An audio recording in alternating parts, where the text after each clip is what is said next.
हिजो प्रष्ट छ, कांग्रेस प्रष्ट छ, उसले एमसीसी पास गर्नुपर्ने भन्छ। ठिक छ, कांग्रेस गलत होला, तर आज एकीकृत समाजवादी माधव नेपाल र प्रचण्ड आज ढुलमुले छन् भन्न सक्नु पर्यो एमसीसी सही हो या गलत हो। र एमाले के भनिरहेको छ भने तिमीहरूसँग 165 सिट छ, पास गरेर देखाऊ। तर एमाले हिजो जुन बोल्यो नि एमसीसी सही छ भने, एमाले आज के छ भने आज गठबन्धन सरकारको दाउ हेरिरहेको छ। एमाले प्रष्ट रूपमा भन्नु पर्यो एमसीसी अगाडि बढाऊ, हामी पास गर्न सहयोग गर्छौं। तर एमाले अहिले के भन्दैछ भने सभामुखको राजीनामा यदि कांग्रेसले माग गर्छ र सभामुखलाई महाभियोग लगाइन्छ भने हामी एमसीसी। ल हेर्नुहोस्, आम जनताले यहाँनिर के बुझ्न जरुरी छ भने एमाले, कांग्रेस, माओवादी, एकीकृत समाजवादी, जसपा भन्नुहोस्, उनीहरूले आफ्नो राजनीतिक स्वार्थका लागि एमसीसीलाई दाउपेच बनाए। यदि एमाले सभामुखको राजीनामा दियो भने एमसीसी पास गर्छौं, होइन भने गर्दैनौं भन्नुको विषय आज के जनताको हितमा छ? भ्रष्टाचार दिनानुदिन मैलायो, राजनीतिक दलका नेताहरूले भ्रष्टाचार गर्ने, तर देश विकास गर्छौं भनेर 55 अर्बको एउटा परियोजनालाई उनीहरूले आज त्यो ल्याएर विकास गर्छौं भनेर आम जनताले आज पत्याइदिने, देशमा भ्रष्टाचार गर्ने, लुट्ने, व्हाइट बडी लुट दिने, एनसेल काण्डमा चुप लाएर बस्ने। आज तपाईको यो जुन एउटा नारायणहिटी संग्रहालयको विषय हेर्नुहोस्, पशुपति धर्मशालाको विषय हेर्नुहोस्, त्यहाँ भ्रष्टाचार भएको छानबिन गर्नु पर्दैन। किन? छानबिन गरियो भने नेताहरू फस्छन्। तर एमसीसीबाट आएको 55 अर्बले फेरि विकास गर्छ, विद्युत प्राधिकरणमा लगानी गर्छ, सडक बनाउँछ भनेर आम जनताले आज विश्वास गरिदिनु पर्ने। एमाले भन्नु पर्थ्यो एमसीसी सही छ या गलत छ, एमसीसी गलत छ, हामी पास, सही छ, हामी पास गर्छौं भनेर यदि सभामुखको विषय नउठाएको भए, सभामुखको विषय फरक पाटो। तर एमसीसीलाई जोडेर सभामुखले राजीनामा गराउँछ, कांग्रेस र गठबन्धन दलले भने म कांग्रेसलाई सघाउ पुर्याउँछु, मैले एमसीसी पास गर्छु, तर सभामुखको राजीनामा पहिलो कुरा। तर हेर्नुहोस् त नेपालको स्वाधीनता, एमसीसी को आज हामीले किन विरोध गरिरहेका छौं? एमसीसीले कतै भोलि बिहान नेपालको स्वाधीनता, नेपालको राष्ट्रियता, नेपालको सार्वभौम सत्ता माथि खलन पुर्याउने त होइन। आज त नेताहरू यस्तो स्खलित भइसके एमसीसी सही छ या गलत छ भन्ने विषयहरू उनीहरूलाई थाहा छैन, एक धारणा आउँदैन। आज त नक्कली पीएचडी भनेर आज पूर्व प्रधानमन्त्री, पूर्व गृहमन्त्रीहरू सामाजिक सञ्जालमा रत्तेउली खेलिरहेका छन्। यदि एमसीसी सही र गलत छ भन्ने उनीहरूले धारणा सार्वजनिक गर्न चाहेको भए आज एउटा विज्ञ टोली गरेर डाक्टर बाबुराम भट्टराई र डाक्टर भीमराव जस्ता मान्छेहरू एउटा टेबलमा बसेर एमसीसीमा यो विषयहरू गलत छन्, यो विषयहरू सही छन्, हामीहरू एकमत भएर जाउँ कि पारित गरौँ कि होइन भने एमसीसी फर्काइदिउँ भनेर भनेको भए आज देशको हितमा हुन्थ्यो। तर पूर्व प्रधानमन्त्री भइसकेका व्यक्तिहरू, अहिले हालका प्रधानमन्त्री शेरबहादुर देउवा, प्रधानमन्त्री केपी, पूर्व प्रधानमन्त्री केपी शर्मा ओली, झलनाथ खनाल, पूर्व प्रधानमन्त्री माधव कुमार नेपाल, बाबुराम भट्टराई, ल हेर्नुहोस् त एमसीसी को बारेमा पास गर्ने र एमसीसी फिर्ता पठाउने विषयमा उनीहरूको समान धारणा छ। सार्वभौम सत्ता जहाँ गइ जाओस्, भौगोलिक अखण्डतालाई उहाँहरूले ध्यान नगरिकन एउटा जुन विकास परियोजनाको कुरा छ, एउटा चाहिँ एउटा 55 अर्बको कुरा छ, 55 अर्बको कुरालाई लिएर जनमानसको एउटा नेपालको स्वाधीनतामाथि, नेपालको अखण्डतामाथि, सार्वभौम सत्तामाथि एउटा उहाँहरूले जुन राजनीतिक दलहरूले आज अस्त्र प्रयोग गर्दैछन्, आज उनीहरूले 55 अर्बको लोभमा नेपाललाई एउटा के छ भने धराशय पार्न खोजिरहेका छन्। नेपालको संविधान भन्दा माथि रहेर एमसीसीलाई उनीहरूले पास गर्न खोजिरहेका छन्, यसलाई सदनमा लगेर पास गर्न खोजिरहेका छन्। यो भनेको राजनीतिक दलहरूले आफ्नो खुट्टामा आफै वञ्चरो प्रहार गर्नु हो। स्थानीय निकायको चुनाव जेठ 5 गते अगावै हुनुपर्छ, यदि भएन भने देशमा अस्थिरता निम्तिन्छ, संकट निम्तिन्छ, संघीयता धरापमा पर्छ र आम सर्वसाधारण नागरिकहरूले फेरि पनि संघीयताको आभास गर्न सक्ने अवस्था रहँदैन। दर्शकबिन नमस्कार, स्वागत छ कार्यक्रम समाज र सन्दर्भ। आजको समाज र सन्दर्भमा हामी देशमा निर्वाचनको माहौल दिन प्रतिदिन बढ्दै गए पनि अझै पनि सरकारले स्थानीय तहको मिति घोषणा गर्न सकेको छैन। किन सरकार धर्मराइरहेको छ? के कारणले गर्दा सत्ता गठबन्धनले यो स्थानीय तहको मिति घोषणा गर्न सकिरहेको छैन? निर्वाचन आयोगले तेस्रो पटक पनि सरकारलाई प्रस्ताव दिइसकेको छ, सुझाव दिइसकेको छ। अब जेठ 4 गते स्थानीय तहको निर्वाचन गरौँ भनेर फेरि पनि निर्वाचन आयोगले सरकारलाई प्रस्ताव गरे पनि सरकारले भने आनाकानी गरिरहेको छ। कारण के हो? किन सरकारले चाँडोभन्दा चाँडो स्थानीय तहको निर्वाचनको मिति घोषणा गर्न सकिरहेको छैन? अझ बाहिर आएको संवादलाई मान्ने हो भने बाहिर संवाद के आएको छ भने सरकारको पक्षबाट संविधान र निर्वाचन ऐन बाजिएका कारणले गर्दा सरकारले मिति घोषणा गर्न सकिरहेको छैन। आज हामी यो पाठमा रहेर संवाद गर्नेछौँ कि साँच्चीकै संविधान र निर्वाचन ऐन बाँझिएको हो या सत्ता पक्षले आफ्नो अनुकूलताको लागि मात्रै यो लडाईँ गरिरहेको छ। आज हामी यो पाठमा रहेर संवाद गर्नेछौँ। त्यसैगरी देशमा एमसीसीको बारेमा चर्चा परिचर्चा भइरहेको छ। किन एमसीसीको बारेमा आम जनताको धारणालाई समेट्न सरकारले खोजिरहेको छैन? सत्ता पक्ष र शीर्ष पार्टीहरूले किन आम जनताको धारणा समेट्न खोजिरहेका छैनन्? के देशमा लोकतन्त्र छैन या गणतन्त्र छैन? यदि गणतन्त्र लोकतन्त्र हो भने जनताको आवाजको सम्मान हुनुपर्छ कि पर्दैन? आज हामी यो पाठमा रहेर पनि संवाद गर्नेछौँ। किन एमसीसी जबरजस्ती नेपालमा प्रवेश गराइदिन्छ? यदि साँच्चीकै देशको हितमा भने यसलाई स्पष्ट किन आम जनताको माझमा किन व्याख्या गरिएको छैन? यो बारेमा पनि हामी संवाद गर्नेछौँ। त्यसैगरी सर्वोच्च अदालतमा अझै पनि विवाद ज्यूका त्यौँ छ। यो विवादले किन निर्कलता पाउन सकेन? आज हामी यो तीनवटा पाठोमा रहेर संवाद गर्नेछौँ। संवादको लागि आज हामीसँग जोडिनु भएको छ अधिवक्ता तुलसीराम पराजुली। अब भने आजको संवादमा उहाँलाई जोड्न चाहन्छु। तपाईँलाई स्वागत छ। धन्यवाद खण्डेजी। अब सुरुमै तपाईँलाई के प्रश्न गर्न चाहे भने हजुर, निर्वाचनको मितिको लागि निर्वाचन आयोगले तेस्रो पटक प्रस्ताव सारेको छ सरकारलाई, तर सरकारले अझै पनि निर्वाचनको मिति घोषणा गर्न सकेको छैन। के हो, के भइरहेको छ र किन संविधान अनुसार के समस्या आएको हो? पहिलो कुरा त खगेन्द्रजी, यहाँ कतिपय बाहिर सुन्नमा के आएको छ भने संविधान र ऐन बाँझिएको कारण स्थानीय निकायको निर्वाचन केही अगाडि र पछाडि गर्ने भन्ने कुरामा र मत बाँझिएको छ भन्ने कुरा आएको छ। पहिलो कुरा त म आदरणीय टेलिभिजन हेरेर बस्नुभएका जनताहरू, आदरणीय दर्शकहरूलाई के आग्रह गर्न चाहन्छु भने राजनीतिक दलहरूको स्वार्थ बाँझिएको हो।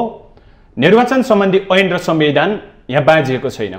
राजनीतिक दलहरूले आफ्नो स्वार्थ प्राप्तिका लागि र पहिला चुनाव गरायो भने कसलाई फाइदा हुने र पछि चुनाव गरायो भने कुन पार्टीलाई फाइदा हुने भनेर जुन राजनीतिक दलहरूको स्वार्थ बाँझिएको कारण आज संविधान र ऐनमाथि प्रहार भएको छ।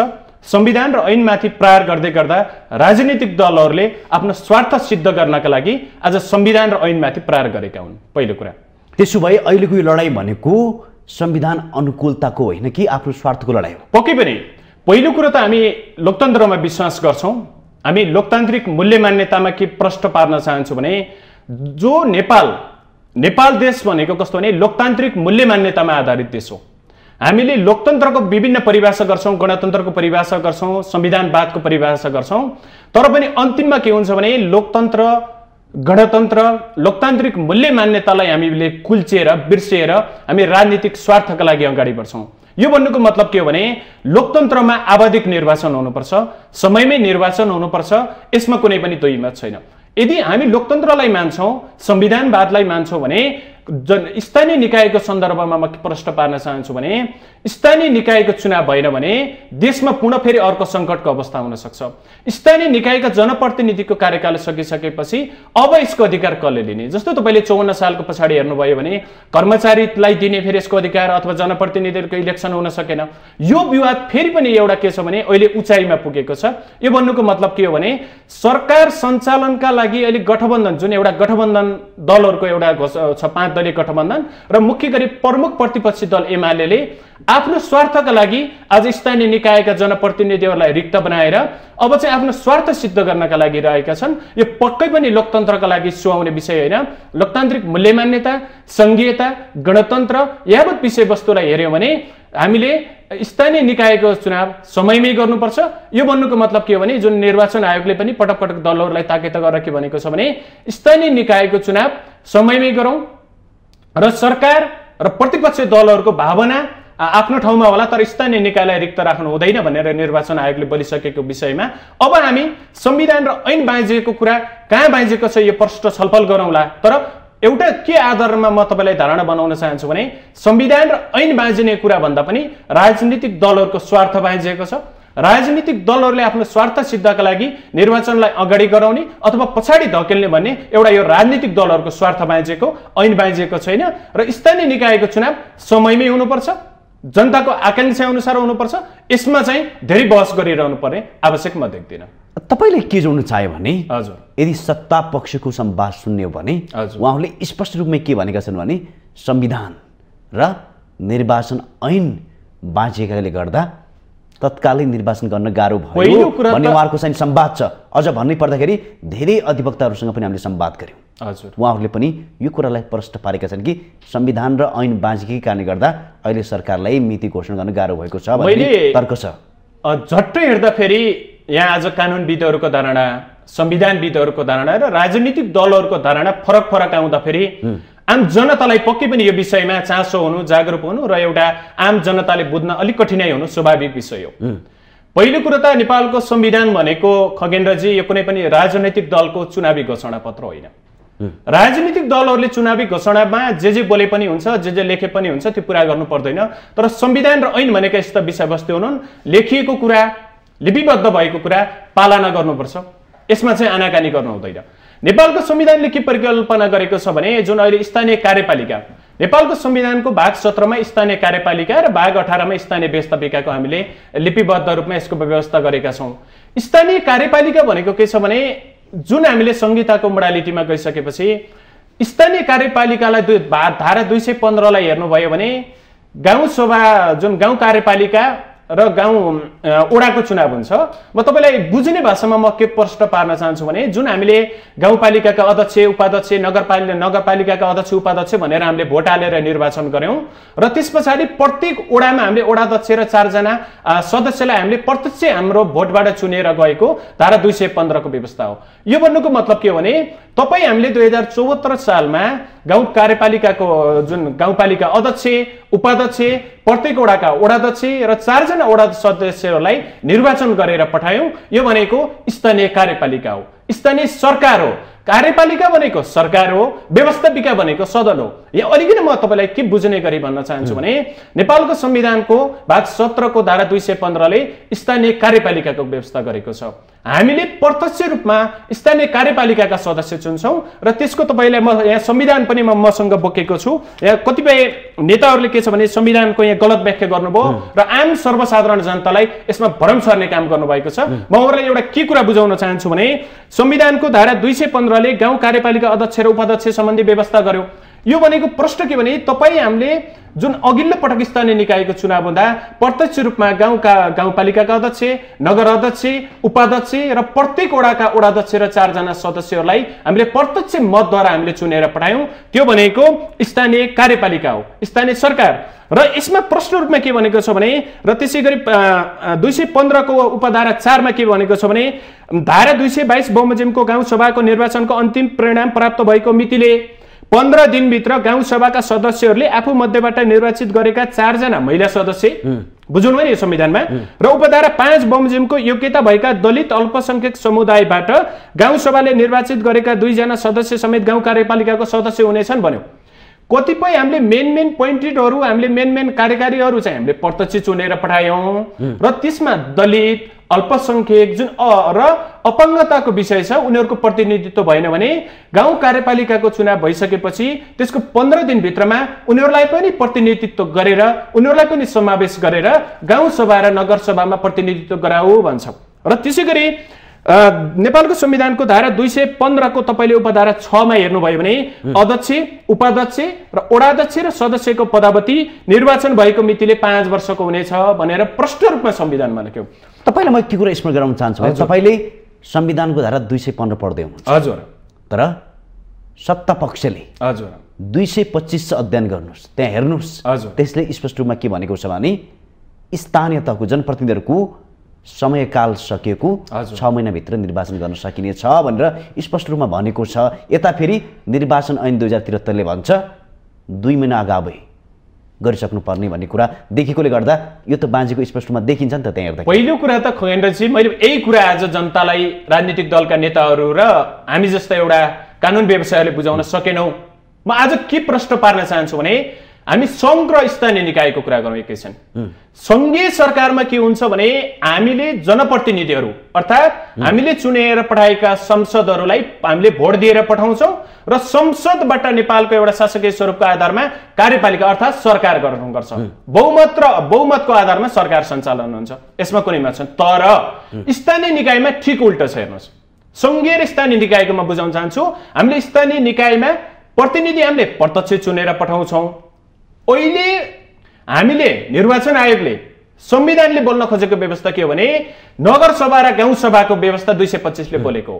तर हामीले अहिले चुनाव गर्न खोजेको स्थानीय कार्यपालिकाको तपाईको गाउँपालिका मेरो गाउँपालिका अर्थात् मेरो नगरपालिका मेरो वडाका प्रतिनिधिहरू वडाध्यक्ष वडा सदस्य गाउँपालिका अध्यक्ष उपाध्यक्ष नगरपालिका हो। यो के प्रश्न पार्न चाहन्छु भने 225 ले के प्रश्न रूपमा भन्यो भने फेरि म तपाईलाई भाग 18 मा लग्न चाहन्छु यहाँ किनकि यो 225 ले गाउँसभा र नगरसभाको कार्यकाल बन्यो। गाउँसभा र नगरसभाको कार्यकाल निर्वाचन भएको मितिले 5 वर्षको हुनेछ। प्रश्न छ संविधानमा। तपाईले संविधानका प्रावधान हेर्नुभयो भने जुन संविधानको भाग 17 र 18 का कुनै पनि जिल्ला जस्तो जिल्ला समन्वय समितिको विषय छ, गाउँसभा र नगरसभाको पदाधिकारीको विषय स्पष्ट रूपमा निर्वाचन भएको मितिले 5 वर्षभित्र 5 वर्षमा समाप्त हुनेछ भनेर 225 ले भन्यो। अब फेरि यसमा 225 को अर्को हरफमा के भन्छ भने त्यस्तो कार्यकाल समाप्त भएको 6 महिनाभित्र अर्को गाउँसभा र नगरसभाको निर्वाचन सम्पन्न गर्नुपर्नेछ। ल हेर्नुस् त्यसो भए ठिकै रहेछ। पहिलो कुरा हैन म बताउँछु अब। पहिलो कुरा यो संविधान कसले बनायो? हामीले चुनेर पठाएका जनप्रतिनिधिहरूले बनाए। जनप्रतिनिधिहरू नेपालका कस्ता छन् तपाईलाई थाहा छ? कतिपय औठा छापोवाला पनि जनप्रतिनिधि छन् र सबैलाई म भन्दिन धेरै विज्ञ पनि छन्। तर के भइदियो नेपालका राजनीतिक दलहरूले के भन्यो भने यो 225 को उपधारा कोड गर्दाखेरि त्यति बेला उनीहरूले ग्रान्ड मिस्टेक गरे। उनीहरूले चाहिँ तपाईको व्यावहारिक पाठ संविधान ऐन कानुनसँग बाँझिने भन्दा पनि उनीहरूले स्वार्थका लागि एउटा होचुवाको भरमा 225 को ख को व्यवस्था गरे। ख भन्ने ख भनेर प्रश्न लेखेको छैन। जबकि नगरसभा र गाउँसभा भनेको फरक हो। हेर्नुस् हामीले चुनाव गर्ने भनेको अहिले स्थानीय कार्यपालिकाको चुनाव हो। यहाँ त प्रश्न के भनेको छ नि नगरसभा र गाउँसभा बन्यो। स्थानीय निकायको कार्यपालिकाको चुनाव गरिसकेपछि त्यो चुनावबाट आएका प्रतिनिधिहरूसँगै दलित अल्पसंख्यक र महिलाको प्रतिनिधित्व गरेर बल्ल नगरसभाको चुनाव हुन्छ। यो भनेको नगरसभा भनेको प्रत्यक्ष हामीले भोट हाल्ने होइन। गाउँसभा र नगरसभालाई प्रत्यक्ष भोट हानेर हामीले चुन्ने होइन कि स्थानीय निकायका जुन छ नि अध्यक्ष उपाध्यक्ष वडा सदस्यहरू लगायत आइसकेपछि उसले अब स्थानीय सरकार सञ्चालनको लागि एउटा सम्झिनुहोस् अब के भने व्यवस्थापिकाको चुनाव गर्छ। त्यो भनेको जसको अपनत्व हुन सकेन, जसको प्रतिनिधित्व हुन सकेन उनीहरूलाई सहभागी गराएर नगरसभा र गाउँसभाको चुनाव हुन्छ। यो दलहरूले के आज गलत व्याख्या गर्यो भने 225 ले भनेको त गाउँपालिका अध्यक्ष उपाध्यक्ष वडा सदस्यहरूको चुनाव हो भने कदापि त्यो होइन। दलहरूले मात्रै हैन आज अधिवक्ताहरू पनि त्यही व्याख्या गरिरहेका छन्। यही त भन्दैछु म तपाईले यो कुरा बुझाउन जनतालाई हामी सकेनौं र उनीहरूले जे भने आम सर्वसाधारण जनता आज त्यसैमा बुझ्न बाध्य हुनुभयो। म फेरि पनि तपाईलाई प्रश्न पार्न चाहन्छु भने गाउँसभा र नगरसभा भनेको पहिला स्थानीय कार्यपालिकाको पछाडि बल्ल गाउँसभा र नगरसभा बन्छ।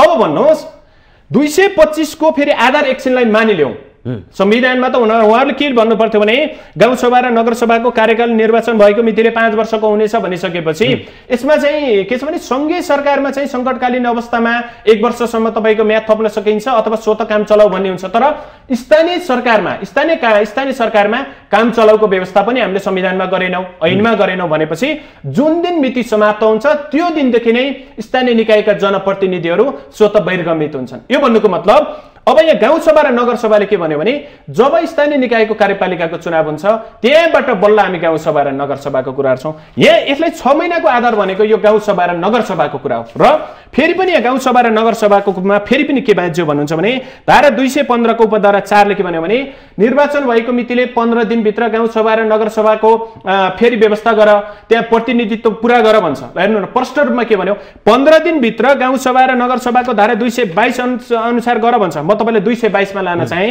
गाउँसभाको गठन प्रत्येक गाउँपालिकामा एक गाउँसभा रहनेछ। ल हेर्नुस् है यो भनेको के छ भने गाउँपालिका गाउँसभाको कुरा गर्दैछु म तपाईलाई। उपधारा 1 बमोजिमको गाउँसभामा गाउँ कार्यपालिका अध्यक्ष भनेको बुझ्नुभयो नि पालिका अध्यक्ष यसरी बुझ्नु एकछिनमा तपाईलाई यति प्रश्न गाउँ कार्यपालिका अध्यक्ष भनेको हामीले प्रत्यक्ष भोट दिएर पठाएको र उपाध्यक्ष वडा अध्यक्ष र प्रत्येक वडाबाट निर्वाचित 4 जना वडा सदस्य र धारा 215 को उपधारा 4 बमोजिम दलित र अल्पसंख्यक समुदायबाट निर्वाचित गाउँ कार्यपालिका सदस्य रहनेछन्। प्रष्ट छ संविधानमा, संविधानमा प्रष्ट छ। र अहिले ऐनसँग बाँझेको कुरा तपाईले गर्नुभयो। ऐन भनेको के छ? आजको संवाद भनेको अरु कुनै पनि धाराको होइन। हजुर 225 र हजुर निर्वाचन ऐन 2073 को मात्रै संवाद भइरहेको छ। हजुर यी दुईटा बुदाहरूलाई चाहिँ ल्याएर अहिले संवादको अस्थिरता बढेको छ। एउटा कुरा संविधान र ऐन बाँझिने भन्ने कुरा हामीले अचुवाको भरमा बोलेर हुँदैन। हेर्नुस् त्यसो छैन त्यहाँ बाँझिने छैन किन भन्नुस् न सबै कुरा संविधानमा लिपिबद्ध गर्न सकिँदैन। मूल प्रावधानहरू संविधानमा हुन्छ र स्थानीय सरकार सञ्चालन गर्नको निमित्त स्थानीय सरकार सञ्चालन ऐन 2074 स्थानीय निकाय ऐन 73 को व्यवस्था छ, स्थानीय ऐन 73 छ।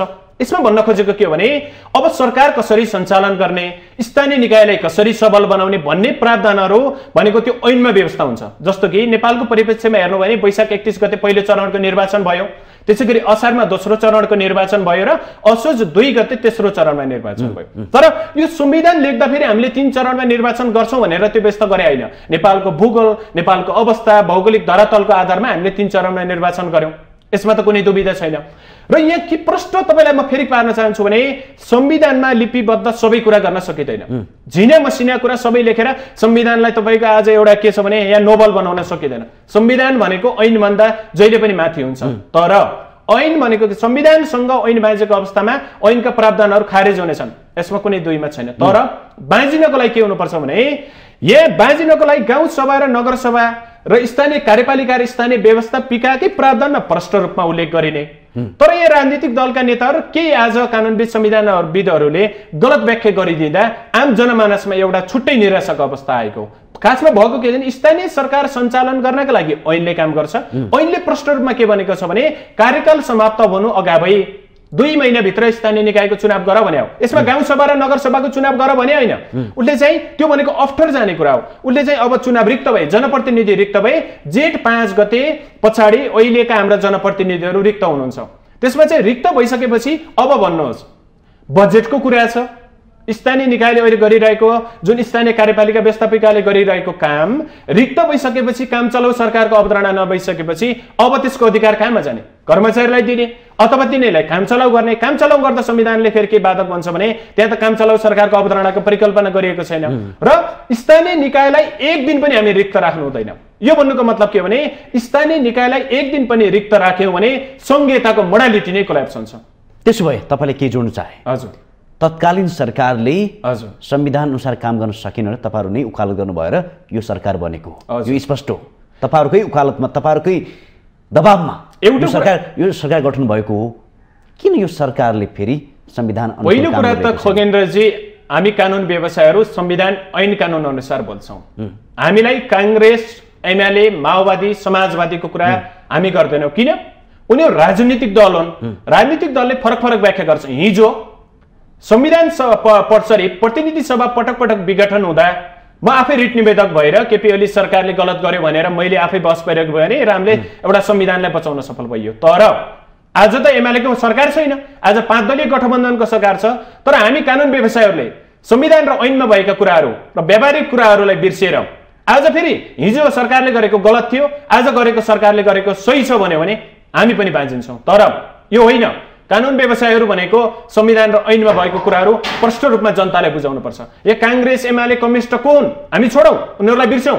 हामी भनेको स्वतन्त्र रूपमा कानुन व्यवसाय हो। हामीले जसले गलत गर्छ, चाहे गठबन्धनले गलत गरोस्, चाहे प्रतिपक्षले गलत गरोस्, चाहे सभामुखले गलत गरोस्, चाहे राष्ट्रपतिले गलत गरोस्, हामी गलतको विरुद्धमा कदम चलाउँछौं। गलतको विरुद्धमा हामीले आवाज उठाउँछौं। गलतको विरुद्धमा हामीले बहस पैरवी गर्छौं। र कांग्रेस कम्युनिस्टको विषय भन्दा पनि संविधानको विषय, जनताको विषय, जनताको अधिकारको विषयलाई हामीले उठाउँछौं। र अहिलेको समकालीन अवस्थामा तपाईले भन्नुभयो नि अघि संविधानविद कानुनविदहरुको धारणा बाँच्यो, बाँचिन सक्छ। मेरो ओपिनियन अर्कालाई गलत लाग्न सक्छ, तर वास्तवमा सही के हो त? वास्तवमा सही भनेको जेठ 5 गते अगावै स्थानीय निकायको चुनाव हुनुपर्छ। जनप्रतिनिधि विहीन हामीले संविधानमा परिकल्पना गरेका छौं, एक दिन पनि हुनु हुँदैन। र सरकारले ऐन संशोधन किन गर्ने? जबकि जेठ 5 गते भन्दा अगावै चुनाव गर्न सकिन्छ, निर्वाचन आयोगले पनि चुनाव गर्न सक्षम छ भनिसकेपछि ऐन र संविधान बाँझिने भन्ने कुरा या कुनै हदसम्म पनि ऐन र संविधान बाँझेको छैन। तपाईले भने जस्तै यदि जेठ 4 गते भन्दा अगाडि नै चुनाव गर्ने हो भने त्यहाँ पनि त समस्या रहेछ नि त। समस्या के छ भने 3 चरणमा चुनाव भएको छ। यस्तो छ, पहिलो कुरा त ऐनले के गर्नुपर्छ भने ऐनमा स्पष्ट रूपमा व्यवस्था के गरेको छ भने पहिलो चरणको निर्वाचन वैशाख 31 गते भयो। पहिलो चरणको निर्वाचनलाई आधार मानेर त्यसमा चाहिँ समयावधि कायम गरेको छ। जस्तो यसमा के थप्नु चाहे? हजुर, ठीक छ, भलै तपाईले भने जस्तै जेठ अगावै चुनाव होला। हजुर, जसको कार्यकाल असोजमा सिद्धिँदैछ हजुर उसले भोलि अदालत गयो भने के हुन्छ त्यहाँ? पहिलो कुरा त म तपाईँलाई के प्रश्न पार्न चाहन्छु भने यो आज जनमानसले पनि बुझ्न खोजेको कुरा यही हो। जेठ 31 गते वैशाख 31 असार र असोजमा चुनाव भयो, 3 चरणको भयो। तपाईँले भनेको र जनताले आज बुझ्न खोजेको कुरा यही हो। जब ऐनमा स्पष्ट रूपमा व्यवस्था गरिसकेपछि आज जनप्रतिनिधिहरूले मेरो 4 महिना अगाडि भयो 4 महिना पछाडि भयो भनेर विवाद गर्ने होइन। उनीहरू भनेको के हुन्छ नि संविधान र ऐनको क्राइटेरियामा बस्नुपर्छ। तर शपथ त उहाँले 5 वर्षको खानु भएको छ। यस्तो छ हामीले के छ भने त्यो व्यावहारिक रूपमा उहाँले 5 वर्ष भने तापनि 5 वर्ष प्रष्ट, तर हामीले चुनाव गर्दा कसरी गर्यौं? 3 चरणमा चुनाव गर्यौं। नेपालको भूगोल मैले भनिहालेँ, भूगोलको अवस्था, मौसमको अवस्था र ऐनमा स्पष्ट रूपमा हामीले ऐन बनाएको कसले? फेरि राजनीतिक दलहरूले सहमतिमै गराएको, राजनीतिक दलहरूले नै गराएको ऐनमा के भन्ने हो भने पहिलो चरणको निर्वाचन भएको मितिलाई आधार मान्ने भनेर स्पष्ट रूपमा हामीले ऐनमा व्यवस्था गरिसकेपछि अब मेरो असोज 2 गते यो पुगेन, मेरो धेरै भयो भनेर मुद्दा मामिला गर्नुपर्ने विषय छैन। किन भन्नु न, हामी त ऐनमा संविधानमा बाँधिनुपर्छ नि। मेरो स्वार्थको लागि होइन नि। तपाईको कानुन र ऐन जुन संविधान र ऐनमा लेखेको कुराहरू त हामीले जनप्रतिनिधिहरूले मान्नुपर्छ। किन यो संविधान र ऐनमा नलेखेको भए मुद्दा मामला जम्मै मेरो 4 महिना कमी भयो बढी भयो भन्न पाइन्थ्यो। तर ऐन कसले बनायो? राजनीतिक दलहरूको सहमतिमा ऐन भयो, ऐन पारित भयो र त्यसमा कुनै पनि अंश बाँझिएको छैन र जनप्रतिनिधिहरूले मेरो कार्यकाल 4 महिना अभाव भयो भनेर सर्वोच्च अदालतमा जानु उहाँहरूको लागि त्यति सान्दर्भिक छैन। तर जान सक्नुहुन्छ, गए तापनि नेपालको सर्वोच्च अदालतले के गर्छ भने संविधान पढ्छ, ऐन पढ्छ, ऐन जनप्रतिनिधि बनाएको स्पष्ट रूपमा गरिएको व्यवस्था अनुसार नै उसले निर्णय दिन्छ र यसमा कुनै पनि राय ऐन अनुसार नै खाएको होला नि त, संविधान अनुकूल नै खाएको होला। उहाँहरूले शपथ खाँदा के गर्नु भएको छैन, ऐन अनुसार खानु भयो। हाम्रो त्यही 5 वर्षको कार्यकाल भनेको 2 महिना ढिला भए पनि 2 महिना छिटो भए पनि, तर उहाँहरूले त ऐन अनुसार संविधान अनुसार शपथ खाएको कारणले यो विवादलाई अदालत समक्ष पुर्याउन त्यति सान्दर्भिक देखिँदैन। खण्डजी त्यसो भए अहिलेको लडाईँ सत्ता स्वार्थको लागि मात्र हो र आफ्नो एउटा कुरा म तपाईँलाई के भनौँ भने हाम्रो एउटा हरफ छ, भोक लागेकोले डाँडावारी खाऊ, भोक नलागेकोले डाँडा पारी खाऊ। अब म तपाईँलाई प्रश्न भनौँ, अहिले गठबन्धनको सरकार छ, देशमा 5 दलीय गठबन्धनको सरकार छ। उनीहरू के भन्छन्? केही समय भने पर धक्कलियो भने हाम्रो गठबन्धन सबल होला, हामी सबल हौँला। उनीहरू के भन्छन्? खाजा डाँडा पारी खाऊ भन्छन्। किन? आफू स्ट्रङ हुन चाहन्छन्। र प्रमुख प्रतिपक्षी दल एमाले अहिले के भनिरहेछ भने होइन भोक लाग्यो डाँडावारी खाऊ। यो भन्नुको मतलब के हो भने अरू उनीहरूले चाहिँ डाँडावारी खाँदा कसलाई फाइदा हुने डाँडापारी भनिरहे, तर यो कुरा हामीले संविधान व्यवस्था गरौँ। त्यसो भए तपाईँले भन्नुसार एकछिन यो म प्रश्न के बार्न चाहेको भने अहिले तत्कालीन प्रतिपक्षी दल एमाले स्थानीय निकायको चुनाव मात्र होइन संघीय चुनावको पनि समयमै गर भनेको छ। यसमा एकदमै राइट छ। किन? आज वकिलहरूले एमाले काङ्ग्रेस माओवादी चिन्ने होइन, संविधान र ऐन चिन्ने हो। गठबन्धनको सरकारले अहिले के गर्न खोजिरहेको छ भने केही महिना भए पनि ऐन संशोधन गरेर स्थानीय निकायको चुनाव पर धकेल्नेको बहाना गरिरहेको छ भने प्रमुख प्रतिपक्षी दल एमाले चुनाव हार्ला जित्ला त्यो विषय फरक हो, तर उसले चाहिँ के भनेको छ भने समयमै चुनाव हुनुपर्छ, हामी चुनावको लागि तयार छौँ भनेर प्रमुख प्रतिपक्षी दलले भन्छ।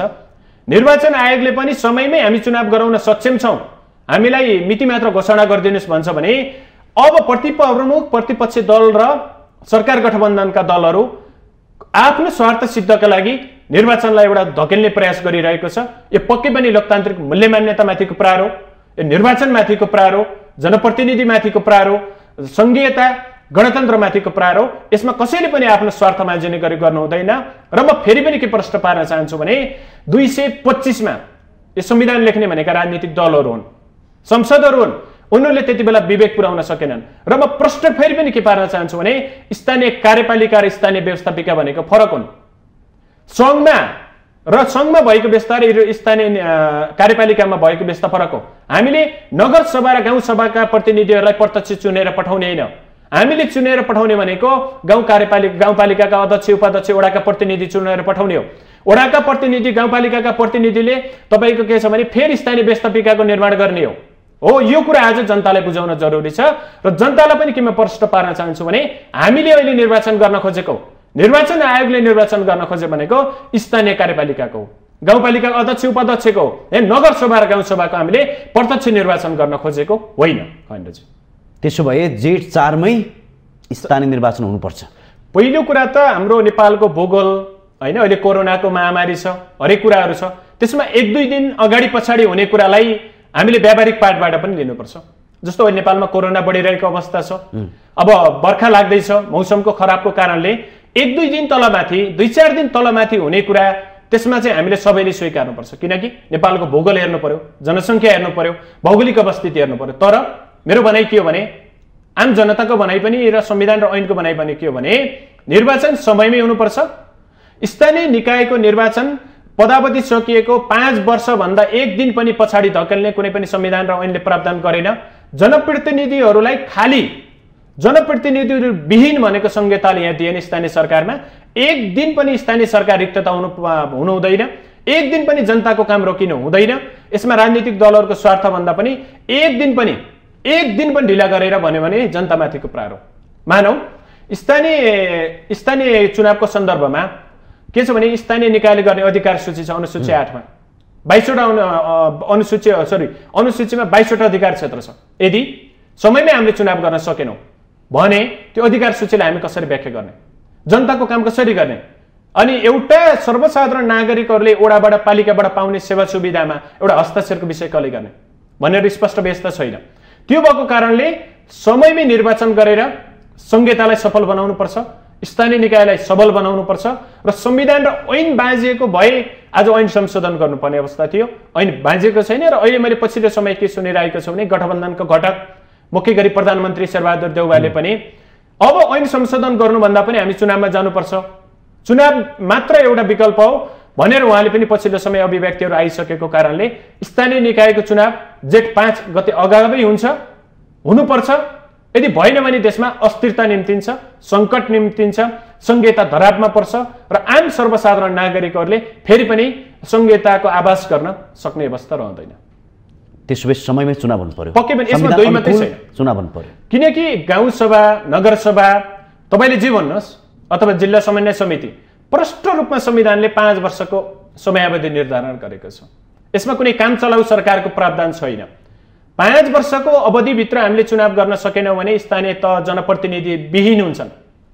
हाम्रो सरकार, स्थानीय सरकार भनेको जुन भनिन्छ नि, हामीले केन्द्रको सरकार सिंहदरबारलाई हामीले गाउँ गाउँमा पुर्यायो भन्यौँ, फेरि यदि चुनाव गर्न सकिएन भने फेरि पनि गाउँमा पुगेको सिंहदरबारलाई फेरि हामीले सङ्घमा पुर्यायो भने हेर्नुहोस् त हालत के होला, संहिताको मोडालिटी कहाँ जाला।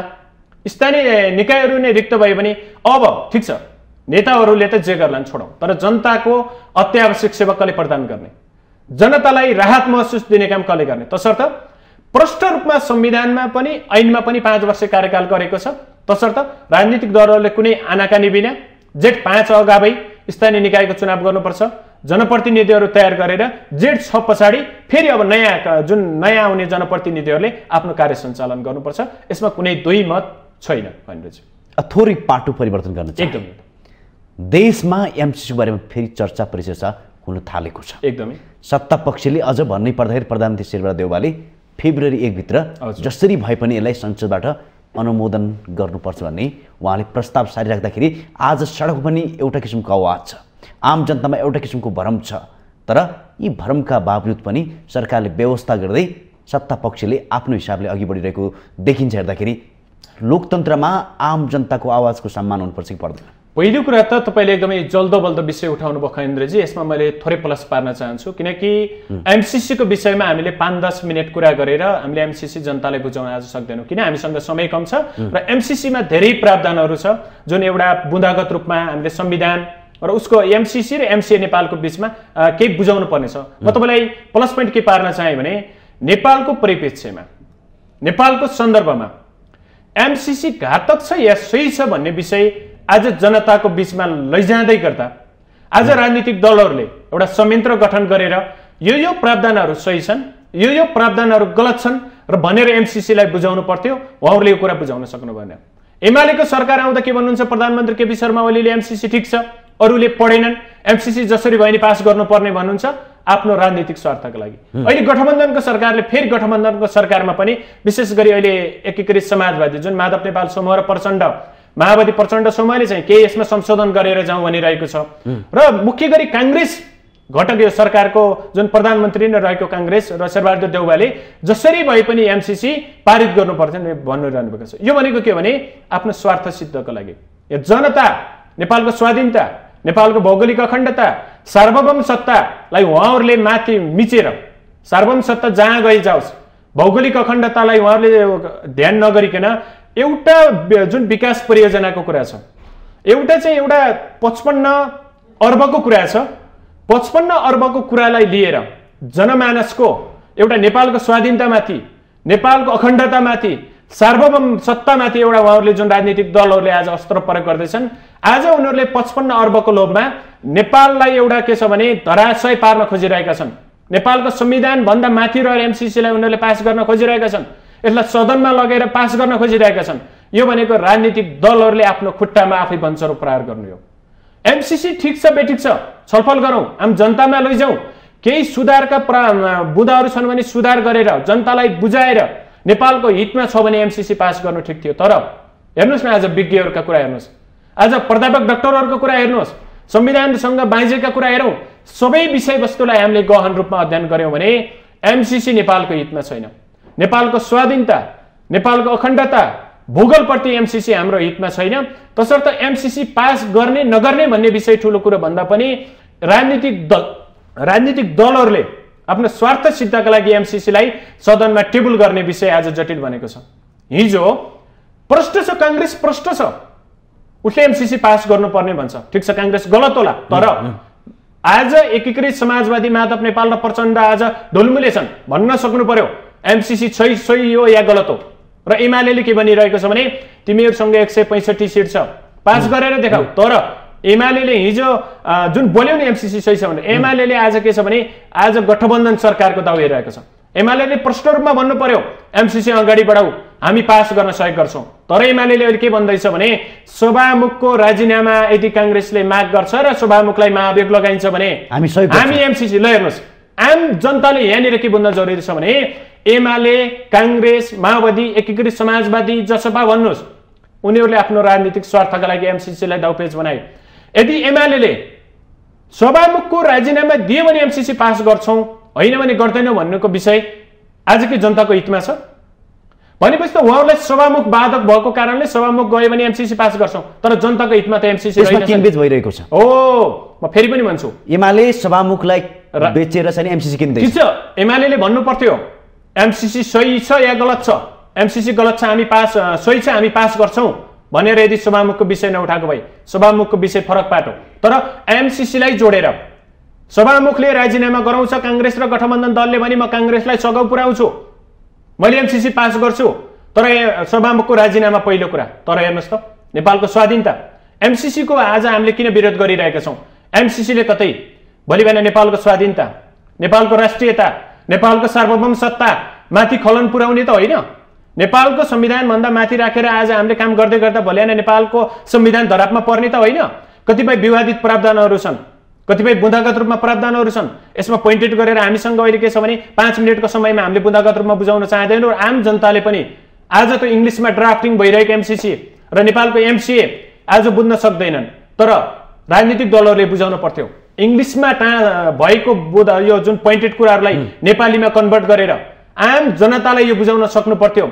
तर के भइदियो, कांग्रेसले आफ्नो सरकार बचाउनका लागि एमसीसी भन्ने, एमाले चाहिँ के छ भने आफ्नो स्वार्थ प्राप्तिका लागि एमसीसी भन्ने, आज बौद्धिक मानिएका डाक्टर बाबुराम भट्टराईले आफ्नो धारणा दिने, भीमरावले आफ्नो धारणा दिने। हेर्नु त आज त नेताहरू यस्तो स्खलित भइसके एमसीसी सही छ या गलत छ भन्ने विषयहरू उनीहरूलाई थाहा छैन, एक धारणा आउँदैन। आज त नक्कली पीएचडी भनेर आज पूर्व प्रधानमन्त्री, पूर्व गृहमन्त्रीहरू सामाजिक सञ्जालमा रत्तेउली खेलिरहेका छन्। यदि एमसीसी सही र गलत छ भन्ने उनीहरूले धारणा सार्वजनिक गर्न चाहेको भए आज एउटा विज्ञ टोली गरेर डाक्टर बाबुराम भट्टराई र डाक्टर भीमराव जस्ता मान्छेहरू एउटा टेबलमा बसेर एमसीसीमा यो विषयहरू गलत छन्, यो विषयहरू सही छन्, हामीहरू एकमत भएर जाउँ कि पारित गरौँ कि होइन भने एमसीसी फर्काइदिउँ भनेर भनेको भए आज देशको हितमा हुन्थ्यो। तर आफ्नो राजनीतिक स्वार्थका लागि आज एमसीसीलाई खाने भाँडो बनाए, मागी खाने भाँडो बनाए। एकछिनमा नेपालमा भ्रष्टाचारले जडा गाडिरहेको छ। भ्रष्टाचार सूचाङ्कको हेर्नु, रिपोर्ट हेर्नुभयो भने नेपाल कति तल छ। तर व्हाइट बडी काण्ड हेर्नुहोस् न, 4-4 अर्ब 5-5 अर्ब व्हाइट बडी काण्डमा मुछिएको छ। एनसेल काण्डमा एउटा करको विषय छ। राजनीतिक दलका नेताहरूको, सांसदहरूको, संवैधानिक निकायका पदाधिकारीहरूको सम्पत्ति छानबिन गरौँ न त। एमसीसी भन्दा दोब्बर तिब्बर रकम त भ्रष्टाचारको रकमबाट हामीलाई प्राप्त हुन्छ। व्हाइट बडीको सम्पत्ति छानबिन गरौँ। यति 55 अर्बको लोभले हामीले एमसीसी पास गर्नुभन्दा पहिला यो भ्रष्टाचारको छानबिन गरौँ। भ्रष्टाचारबाट अरबौं होइन खरबौं रकम हामीले यहाँ निकास गरौँ, त्यहाँबाट चाहिँ हामीले विकासका पूर्वाधार विद्युत सडक एउटा ट्रान्समिसनका लाइनहरूमा हामीले परियोजना गरौँ। तर के भइदियो, भ्रष्टाचार दिनानुदिन मैलायो। राजनीतिक दलका नेताहरूले भ्रष्टाचार गर्ने तर देश विकास गर्छौँ भनेर 55 अर्बको एउटा परियोजनालाई उनीहरूले आज त्यो ल्याएर विकास गर्छौँ भनेर आम जनताले आज पत्याइदिने, देशमा भ्रष्टाचार गर्ने, लुट्ने, व्हाइट बडी लुट दिने, एन्सल काण्डमा चुप लाएर बस्ने। आज तपाईँको यो जुन एउटा नारायण रेड्डी सङ्ग्रहालयको विषय हेर्नुहोस्, पशुपति धर्मशालाको विषय हेर्नुहोस्, त्यहाँ भ्रष्टाचार भएको छानबिन गर्नु पर्दैन। किन? छानबिन गरियो भने नेताहरू फस्छन्। तर एमसीसीबाट आएको 55 अर्बले फेरि विकास गर्छ, विद्युत प्राधिकरणमा लगानी गर्छ, सडक बनाउँछ भनेर आम जनताले आज विश्वास गरिदिनु पर्ने। त्यो 55 अर्बमा उनीहरूले नखाने आधार के? त्यति मात्रै होइन, विदेशबाट आउने सहायता मात्रै होइन, नेपालले पनि फेरि त्यसमा प्लस 12 अर्ब भन्दा बढी 13 अर्ब भन्दा बढी गर्नुपर्ने। यदि सहयोग थियो भने किन त्यो 55 अर्बमा 12 अर्ब बढाउन सकेन? नेपालले पनि फेरि राख्नुपर्ने किन? यदि एमसीसीले नेपालको हितमा काम गर्ने हो भने नेपाललाई फेरि 12 अर्ब किन हाल्नुपर्ने? नेपाल गरिब मुलुक हो, विकासोन्मुख मुलुक हो भनेर सहायता आउँछ भने नेपालले किन हाल्नुपर्ने? र कतिपय प्रावधानहरू के छ भने हामीले फेरि किन सदनमा लगेर यसलाई टेबल गर्ने आवश्यक किन? यसको कुरा तपाईँलाई थाहा होला। हो, म तपाईँलाई भन्दैछु यो अनुदान हो कि होइन? हो, यो यसमा अनुदान हो या होइन भन्ने विषय भन्दा पनि एमसीसी अनुदान हो या होइन भन्ने विषय त तपाईँको के छ भने आफ्नो गलत व्याख्याका विषय हुन हेर्नुहोस्। यो प्रष्ट रूपमा यही हो भनेर त्यहाँका ड्राफ्टिङहरू बाहिर ल्याएको छैन सरकारले। जुन सरकार आयो भने अनुदान हो या सम्झौता हो भन्ने कुरा नै प्रष्ट रूपमा उनीहरूले बाहिर ल्याइदिएन, डकुमेन्टहरू लुकाइदिए। र हामी जस्ता अध्ययन गर्ने आम सर्वसाधारणहरूलाई एउटा के भरम सिर्जना गर्यो भने वास्तविक कुरा के हो भन्ने कुरा उनीहरूले लुकाएर राखिरहेका छन्। अनुदान हो या सम्झौता हो या यो ट्रिटी हो भन्ने कुरा उनीहरूले बाहिर ल्याइदिएको भए आम सर्वसाधारण नागरिकहरू, हामी जस्ता कानुन व्यवसायहरू, बौद्धिक सर्कलहरू, नागरिक समाजहरूले यो पोइन्टेड आउट गर्थे। केही प्रावधानहरू बाहिर ल्याइयो, बाहिर देखाइयो, तर वास्तवमा एमसीसी के हो? तर एउटा कुरा म तपाईँलाई फेरि के जोड्न चाहन्छु भने आम सर्वसाधारण नागरिकहरू, बहुसङ्ख्यक जनताहरू एमसीसीको विपक्षमा छन्। आज नागरिक समाज र जसले एउटा संविधान कानुन बुझेको छ, जो एउटा कानुनको ज्ञाता छ, एउटा बौद्धिक सर्कलको मान्छेले एमसीसीका प्रावधानहरू गलत छन् भनेर भनिरहेका छन्। आज लोकतन्त्रमा के छ भने बहुमतको कदर हुन्छ। जनता, सर्वसाधारण नागरिक जे भन्नुहोस्, सबै बुद्धिजीवी सर्कलहरूले एमसीसीका विषयहरू पोइन्टेड बाई छलफल गरौँ, विवादित विषयहरू हटाउँ भनेर भन्दै गर्दा काङ्ग्रेस, एमाले, माओवादी, समाजवादी जे भन्नुहोस्, उनीहरूले त्यसमा छलफल नगरिकन एमसीसीलाई आफ्नो खानी मागी बाँडो गराउँछन् भने नेपालको हितमा पक्कै पनि उनीहरू छैनन्। एमसीसीका जे विवादित विषयहरू छन् यो प्रष्ट रूपमा बाहिर ल्याउनुपर्छ, दस्तावेजहरू सार्वजनिक गर्नुपर्छ। त्यस पछाडि यदि नेपालको हितमा रहेछ भने संशोधन सहित एमसीसी पास गर्ने विषय फेरि हामी अर्को बसमा जाउँला। तर पहिलो कुरा त आम सर्वसाधारण जनतालाई बुझाउनु पर्यो नि, एमसीसी यो हो, एमसीसी यो विकास निर्माणका कार्य गर्छ, यो अनुदान हो अथवा सम्झौता हो अथवा सन्धि हो भनेर यो कुरा जबसम्म हामीले बुझाउन सक्दैनौँ तबसम्म के छ भने राजनीतिक दलहरूले नेपालको स्वाधीनतामाथि आक्रमण गर्छन् भनेर आम जनताले बुझ्नुपर्छ। र यथास्थितिमा यही अवस्थामा एमसीसी पारित गरिन्छ भने आज राष्ट्रभक्त नेपाली नागरिकहरू, राष्ट्रभक्त पत्रकारहरू, वकिलहरू, नागरिक समाजहरू आज सडकमा ओर्लिनु पर्ने दिन आएको छ। एमसीसीको बारेमा प्रष्ट रूपमा नबताइकन, बुँदाहरू विवादित विषयहरू संशोधन नगरिकन यदि एमसीसीलाई सदनबाट पास गरिन्छ र राजनीतिक दलहरूले आफ्नो सरकार बचाउ र अथवा राजनीतिक दलहरूले सिटको आधारमा बाँडफाँड गर्छन् भने आम जनताले तपाईँको घर दैलोमा आउँदा प्रश्न गर्नुहोस्, आज नेपाल आमाको अस्तित्वमाथि आक्रमण गर्ने यी राजनीतिक दलका नेताहरूलाई बहिष्कार गर्नुहोस्, तपाईँहरूको साथमा हामी पनि छौँ। तर मैले यो भन्दै गर्दा एमसीसीका कतिपय फरक प्रावधानहरू, बुँदाहरू जुन नेपालको हित विपरीतका बुँदाहरूलाई संशोधन गर्न सकिन्छ, ड्राफ्टिङ गर्न सकिन्छ, जनतालाई बुझाउन सकिन्छ र वास्तविक रूपमा यो नेपालको हितमा छ भन्ने लाग्छ भने त्यस पछाडि पारित गर्ने या नगर्ने विषय भनेको सेकेन्ड बहसमा हामी गरौँला। त्यस पछाडि एउटा जनताको धारणा आउँछ, सांसदको धारणा आउँछ। पहिलो कुरा त एमसीसीको बारेमा लुकाइएका दस्तावेजहरू बाहिर ल्याउनुपर्छ र आम सर्वसाधारण जनतालाई एमसीए भनेको यो हो, एमसीसी भनेको यो हो, एमसीसी परियोजनाले यति वर्षभित्र यो काम गर्छ, यसरी हामीले काम गर्छौँ, एमसीसीको विषयमा यो प्रचार गरियो, यो सही हो भनेर पहिलो कुरा एमसीसीको बारेमा बुझाउँ, त्यसपछि यो पास गर्ने नगर्ने भन्ने विषय चाहिँ हामी छलफलको विषयमा अगाडि बढाउँ। तपाईँ यसो भन्दै हुनुहुन्छ, हजुर, प्रधानमन्त्री शेरबहादुर देउवाले के पनि भनिसक्यो भने फेब्रुअरी 1 भित्र जसरी भयो नि यसलाई अनुमोदन गर्नुपर्छ, यो बाध्यताकारी भइसक्यो भनेर उहाँले संवाद गरिराख्नुहुन्छ। त्यसैगरी म के थप्नु चाहिहाल्छु। हजुर, एकातिर जनताहरू आक्रान्त छन्, हजुर, यसको विपक्षमा देखिन्छन्। यो अर्को पाटो भयो। अझ प्रधानमन्त्री देउवाले पटक पटक के पनि भनिसकेका छन् भने जसले बुझेका छैनन् उसले मात्रै विरोध गरिरहेको छ। त्यसो भए यहाँ देशमा के भइरहेको छ एमसीसीको बारेमा? एउटा कुरा यहाँले हास्यास्पद कुरा छ खण्डजी। एमालेको सरकार आउँछ, केपी ओली प्रधानमन्त्री हुनुहुन्छ, एमसीसी कसैले बुझेन, जानेन, पढेन, मैले मात्र पढेको छु, जानेको छु, यो सोही छ भनेर संसदमा बोल्नुहुन्छ। यो रेकर्डेड पनि छ। काङ्ग्रेसको सरकार आउँछ, गठबन्धनको सरकार आउँछ, हालका प्रधानमन्त्रीले के भन्नुहुन्छ भने एमसीसीहरूले पढ्दै पढेन, बुझ्दै बुझेन, मैले मात्रै पढेको छु, यो पास गर्नुपर्छ। ल हेर्नुहोस् त, आफ्नो सरकार आउँदा केपी ओलीले पनि बुझ्नुहुन्छ, देउवाले पनि बुझ्नुहुन्छ। जब तपाईँको बाहिर हुनुहुन्छ फेरि गलत व्याख्या गर्नुहुन्छ। हो, दुविधाको विषय यो। तर पूर्व प्रधानमन्त्री भइसकेका व्यक्तिहरू, अहिले हालका प्रधानमन्त्री शेरबहादुर देउवा, पूर्व प्रधानमन्त्री केपी शर्मा ओली, जलनाथ खनाल, पूर्व प्रधानमन्त्री माधव कुमार नेपाल, बाबुराम भट्टराई, ल हेर्नुहोस् त, एमसीसीको बारेमा पास गर्ने र एमसीसी फिर्ता पठाउने विषयमा उनीहरूको समान धारणा छैन। उनीहरूले त के छ भने आफ्नो स्वविवेकले मनमा जे मुडाउँछ, जसरी आफू माथि बढ्न सकिन्छ। एउटा एक्जाम्पल म दिन चाहन्छु। हाम्रा राजनीतिक दलका नेताहरू अब एक हिसाबले बुढ्यौली लागिसक्यो। अहिलेका प्रधानमन्त्री, पूर्व प्रधानमन्त्रीहरू केही समय पछाडि उनीहरू रिटायर होलान्। अझ भन्नै पर्दाखेरि तर म भन्छु के जोड्छु म, भन्नै पर्दाखेरि 3वटा पूर्व प्रधानमन्त्री यसको विपक्षमा देखिन्छन्। 2टा पूर्व प्रधानमन्त्री र एउटा हालका बहालवाला प्रधानमन्त्री विपक्षमा देखिन्छन्। विपक्षमा देखिँदै गर्दा पनि आफू खुसी गलत व्याख्या गर्नु भएन। प्रश्न भन्नु, हिजो जे बोल्यो आज त्यो बोल्ने र भोलि पनि त्यही बोल्नु पर्यो।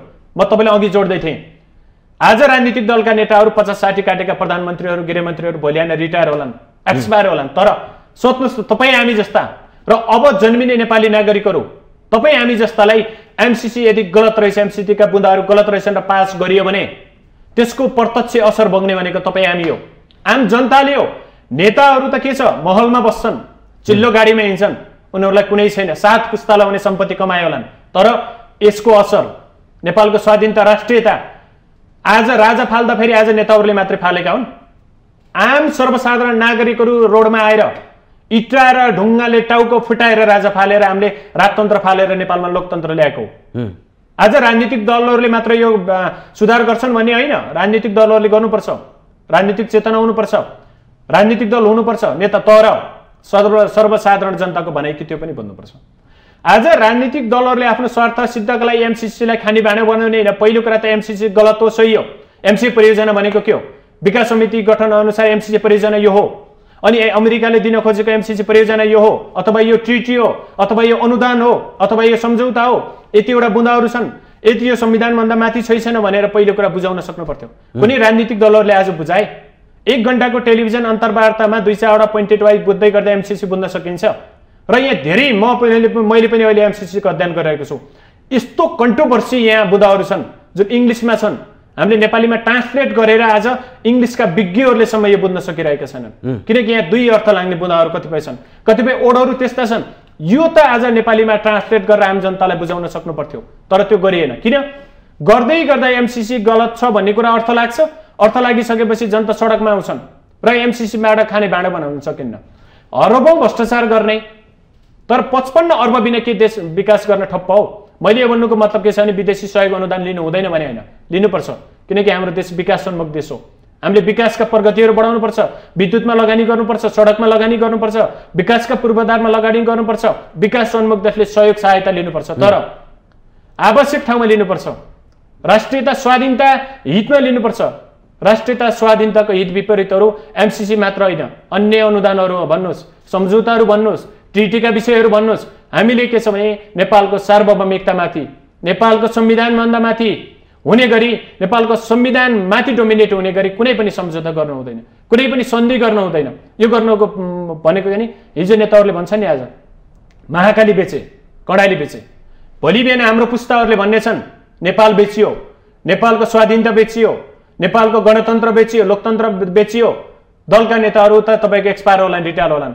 भोलि बिहान आज हामीले भन्छौँ नि, महाकालीको विषय उठाउँछौँ, कडालीको विषय उठाउँछौँ, मेचीको विषय उठाउँछौँ, कालापानीको विषय उठाउँछौँ। भोलि बिहान हाम्रो पुस्ताहरू, हामी पछाडिको पुस्ताहरूले फेरि भन्ने छन् एमसीसीको कारण नेपाल बेचियो, नेपालको स्वाधीनता बेचियो, नेपालको धर्म बेचियो, नेपालको सैन्य सुरक्षामाथि आँचाउने काम भयो भनेर भन्ने बाटो चाहिँ हामीले राख्नु हुँदैन। सही छ भने आज बाहिर बहस गरौँ, सबै राजनीतिक दलहरूले एउटा अठोट गरौँ र जनतालाई बुझाउँ। तर राजनीतिक दलहरू विभाजन भएर एमसीसीको विषयमा आम सर्वसाधारण जनताहरूलाई भरम सिर्जना हुने काम कानुन व्यवसाय वकिलले पनि नगरौँ, पत्रकारले पनि नगरौँ, नेताहरूले पनि नगरौँ। यो म तपाईहरु सबैलाई आग्रह गर्न चाहन्छु। अब हामीसँग धेरै टाइम छैन। हजुर, हामीले 3वटा विषयमा संवाद गर्छौं भन्दै पनि हजुर तेस्रो विषयमा हामीले प्रवेश गर्न पाएनौं। हजुर, अब 2टा विषयको निकास। हजुर, स्थानीय निर्वाचनको अझै पनि मिति घोषणा भएको छैन। हजुर, स्थानीय निर्वाचन आयोगले जेठ 4 मा गरौँ भनिरहेको छ, प्रस्ताव गरेको छ। हजुर, त्यसैगरी एमसीसीको विवाद यति ठूलो भइसक्यो कि यो भनि साध्य छैन। यी दुवै विषयको तत्कालै गरिसक्नुपर्ने निकास के हो खास? पहिलो कुरा त एमसीसी जुन एउटा परियोजना भन्नुहोस्, सन्धि भन्नुहोस्, अनुदान भन्नुहोस्, यसमा मैले धेरै व्याख्या गरिसकेँ। एमसीसीको विषयलाई हामीले भन्दा पनि पहिलो कुरा नेपालको स्वाधीनताको विषय हो। पहिलो कुरो नेपालमा संहिताको अभ्यास गरिरहेको अवस्थामा स्थानीय निकायका जनप्रतिनिधिहरू जेठ 5 गते पछाडि उनीहरूको कार्यकाल सकिन्छ, स्थानीय निकाय रिक्त हुन्छ। त्यो भन्नुको मतलब आम सर्वसाधारणहरूको काम रोकिन्छ। तसर्थ पहिलो प्रायोरिटी भनेको स्थानीय निकायको चुनावमा लागौँ। र निर्वाचन आयोगले के भनेको भने सुझाव दिएको हेर्नु, निर्वाचन आयोगले मिति घोषणा गरेको होइन। यहाँ धेरैले निर्वाचन आयोगलाई आज विवादमा तान्न खोजिरहेका छन्। निर्वाचन आयोगले हामी सक्षम छौँ, यति महिनाभित्रमा हामी चुनाव गराउन सक्षम छौँ, सरकारले मिति घोषणा गर भनेर पटक पटक उसले सुझाव दिएको हो। कार्यकारी त आफ्नो कार्यकारी अधिकार निर्वाचन आयोगले प्रयोग गरेको होइन। तसर्थ निर्वाचन आयोगले भनेको मितिमा 1-2 दिन तलमाथि होला, त्यसमा हामीले पनि एउटा सहकारी गर्नुपर्छ, किनकि 1-2 दिन तलमाथिको विषय नउठाउँ। तर जेठ 5 गते अगावै स्थानीय निकायको चुनाव हुनुपर्छ। जनप्रतिनिधिहरूलाई रिक्तता राख्ने हाम्रो कुनै पनि संविधान र ऐनले परिकल्पना गरेको छैन। जनताको घर दैलोमा पुगेको सरकारलाई फेरि हामीले सङ्घमा पठाउने दुस्साहस गर्नु हुँदैन। जेठ 5 गते अगावै स्थानीय कार्यपालिकाको चुनाव गर्नुपर्छ। यो भन्नुको पछाडि के भने हाम्रो गाउँपालिका अध्यक्ष, उपाध्यक्ष, वडाको अध्यक्ष सबैको चुनाव गर्नुपर्छ र संविधानले प्रष्ट रूपमा धेरै म तपाईलाई 1 मिनेट जोड्न चाहे। संविधानले प्रष्ट रूपमा 5 वर्षको कार्यकाल भन्दा 1 दिन पनि प्लस माइनस नगरेको कारण 5 वर्ष अगावै स्थानीय निकायको चुनाव हुनुपर्छ र आम सर्वसाधारण जनतालाई यसमा भरम सिर्जना गरेर ऐन बाँझ्यो, संविधान बाँझ्यो भनेर राजनीतिक दलले स्वार्थ बाँध्ने काम कदापि पनि स्वीकार हुन सक्दैन। पक्कै पनि तपाईले भने जस्तै हजुर संविधान अनुकूलतामा टिकेर निर्वाचन गराउनुपर्छ। एकदमै संविधान र ऐनको प्रावधानहरूलाई हेरेर गलत व्याख्या नगरिकन, किनकि संविधानको विषयमा अपव्याख्या गर्न जरुरी छैन। हस्, पक्कै पनि तपाईले भने जस्तै हजुर संविधान ऐनलाई टेकेर हजुर आम निर्वाचन गराइनुपर्छ। एकदमै यसमा दुई मत छैन। एमसीसीको बारेमा जुन किसिमको विवाद छ, आज यो विवाद स्पष्ट नेपाली जनतालाई पारिनुपर्छ। एकदमै सबै नेपाली जनताले बुझ्ने मौका पाउनुपर्छ भन्दै आजको यो संवादबाट एमसीसीका प्रत्येक बुँदाहरू नेपालीमा ट्रान्सलेट गरेर आज सबै नागरिकहरूले बुझ्न सक्ने पहिला गरौँ। राजनीतिक दलहरू प्रतिपक्ष सरकार पक्ष भन्दा पनि सबै राजनीतिक दलहरू एकमत आउँ, त्यस पछाडि पारित गर्ने या नगर्ने विषयमा पछि हामी बहस पैरवी गर्छौँ। हस्, यो समय संवादको लागि धेरै धेरै धन्यवाद। मलाई पनि जुन एउटा स्थानीय निकाय एमसीसीको विषयमा केही प्लस पार्ने अवसर दिनुभयो, त्यसको लागि तपाईँ लगायत माउन्टेन टेलिभिजन हेरेर बस्नुभएका सम्पूर्ण दर्शक सबैप्रति म आभार व्यक्त गर्न चाहन्छु। पक्कै पनि दर्शकबिन, जुन किसिमको संवाद एमसीसीको बारेमा भइरहेको छ, यो कुनै पनि दृष्टिकोणले देशको हितमा हुन सक्दैन। आज देशका सबै पार्टीहरू एक ठाउँमा बस्नुपर्छ र गहन रूपमा अध्ययन गरेर मात्रै यो विषयलाई अगाडि बढाउनुपर्छ भन्दै आजको संवादबाट म कार्यक्रम सञ्चालक खगेन्द्र विष्ट बिदा हुन चाहन्छु। नमस्कार।